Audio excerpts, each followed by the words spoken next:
I've been sitting here not saying a word, but I'm telling you right now, I'm calling bullshit on this.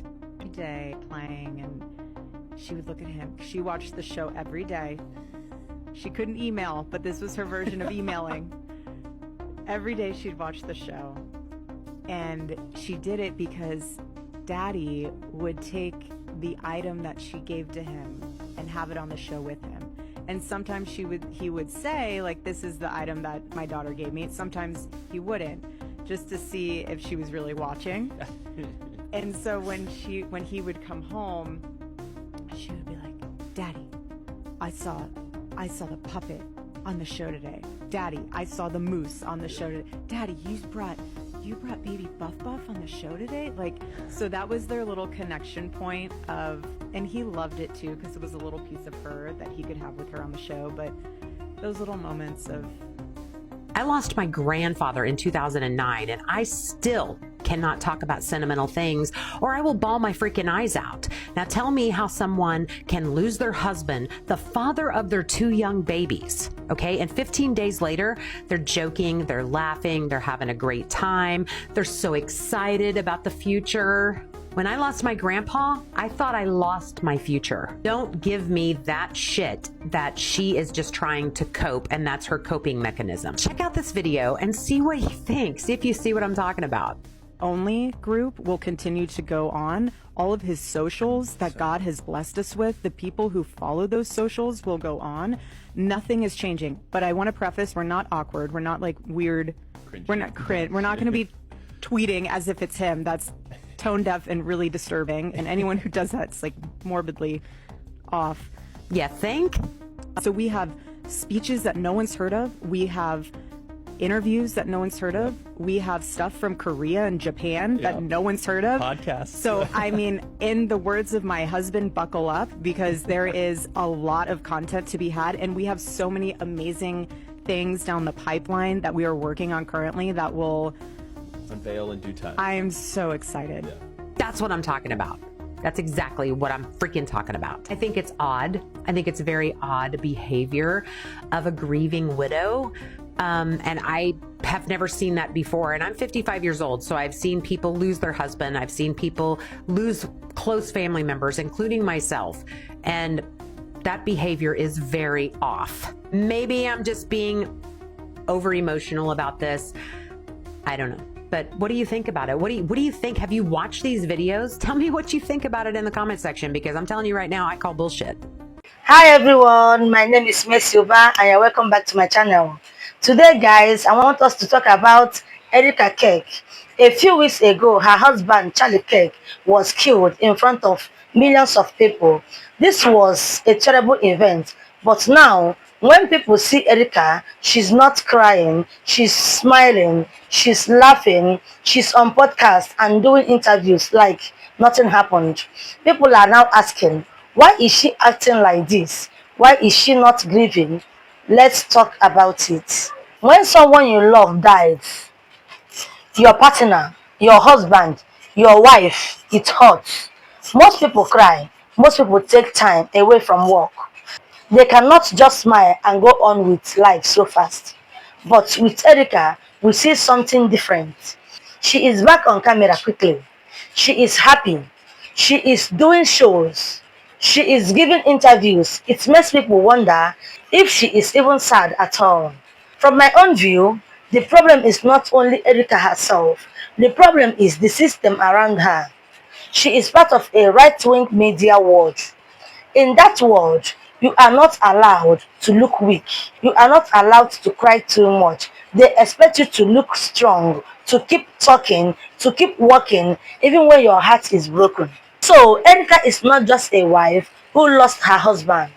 She is also a brand, a product for that media machine. Her value is not about feelings. Her value is about making content, giving interviews, keeping the right-wing messages alive.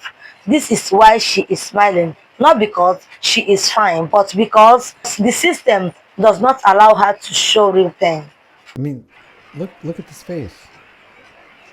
As of the recording of this video, we're only 16 days out from a supposedly brutal, horrific assassination of the love of her life, of the father of her two children. And she's acting like it kind of didn't happen. Are we going to hear about the Romanian angels situation? Are we going to hear her address what some people are saying, that she's been banned from Romania for a certain thing that people are accusing her of? 16 days out. I would expect this maybe from somebody 16 months out. But I have grandparents, and I know people, and you probably do too, that still mourn the loss of a loved one who wasn't taken during a horrific assassination or some kind of unexpected accident. Something where maybe a loved one was struggling with cancer for a couple of years, going through chemotherapy, and the doctor's like, well, get your things in order because so-and-so only has 6 months or 12 months. And even after that, you don't recover like this. Even after preparing yourself 16 days out from the actual demise of the individual that you say you love. Am I tripping? Or is this as bizarre to you as it is to me? I thought people were being crazy, but now they are starting to have a point. What is going on with Erika Kirk? This is a woman who saw her husband die in the most horrible, vile way possible. And apart from the weirdness of how they hosted his funeral like a WWE match, then not even 2 days after the memorial, she's already hosting the Charlie Kirk show, and she's smiling, everything's fine, even though, like I said before, her husband just died. I've seen stronger people take breaks from everything after the death of their loved ones, and now she's just back at it in 2 days. That doesn't make any sense. And that's even worse when you look at that tweet she made about "Go Ducks Go." That's not just sound like something a grieving woman would say. And then there's that brilliant Hollyhand asshole who's talking about Charlie Kirk's death like a tragedy and then was laughing about it. And now everyone's saying he's gonna be Charlie's successor. He looks like a Timu version of Charlie, like the Republican version of Harry Sisson, except Harry can actually pull. Every day that you say that his death is not a conspiracy, there's stuff like this that makes me think otherwise. What do you guys think? I'm just gonna say it, Erika Kirk's behavior is unsettling as fuck.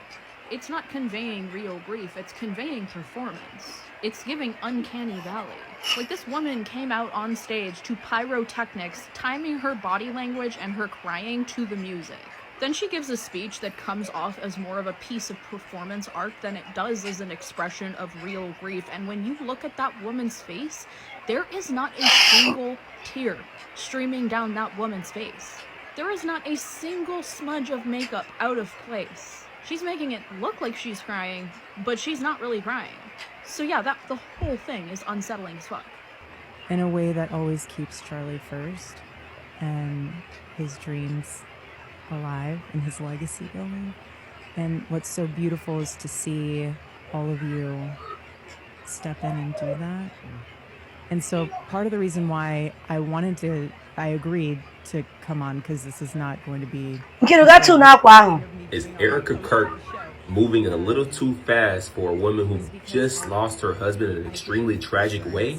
Or is she doing the right thing by stepping up and taking over this man's business in less than 2 weeks after his assassination? People are out here calling Erika Kirk a strong woman, but let's be honest, most of these people cannot even decipher basic body language, and most have never studied psychology. As a Christian myself, it just straight up seems like uncanny valley. It's manipulative, because the second you criticize it, you're automatically labeled as a bad Christian. But forgiveness in public like this, that's theater. It's not real. And honestly, I'd rather be a bad Christian than a fake one. 16 days is not enough time to decompress from losing your husband, the father of your kids. This isn't strength, it's a grift. And on Charlie's own show today, she said that she was excited to share all the content because Charlie made sure they'd never run out. Then she said his voice will live on and his show will go on. None of that shows loss. It shows preparation. It shows that this was propped up for a bigger agenda. There is no 7 stages of grief here. She skipped straight to acceptance. And they knew Christians would eat it up, bash anyone who questions and call us evil. But here's the truth. They turned grief into a brand. And if you can't see that, you're the one being played. Think about your own life. Maybe you lost someone. Maybe you wanted to cry, but people told you, be strong. Maybe you want to go back to work before you were ready because you had no choice. That is what Erika is facing. But on camera, in front of the whole world. The truth is, she is probably hiding her grief, and hiding grief is very dangerous for the mind and heart. But the right wing world tells her, no crying, no weakness, just keep smiling. This is not human. This shows why the left wing people fight against the culture. We believe people should have the right to grieve. People should rest. People should be human, not machine. This system that forces Erika to act happily on a few weeks after her husband's death, it is cruel, it is inhumane, and it teaches young people the wrong lesson about how to deal with loss. So, when you see Erika Kirk smiling and laughing at her husband's death, don't just blame her. Ask yourself, what kind of system makes her act this way? That is the real problem. Thank you for watching, guys. Tell me what you think in the comment section. Do you think Erika Kirk is really okay? Or do you think she's just pressured to act this way? Don't forget to like, share, and subscribe. If you want more videos like this, stay kind, stay human, and I will see you guys next one.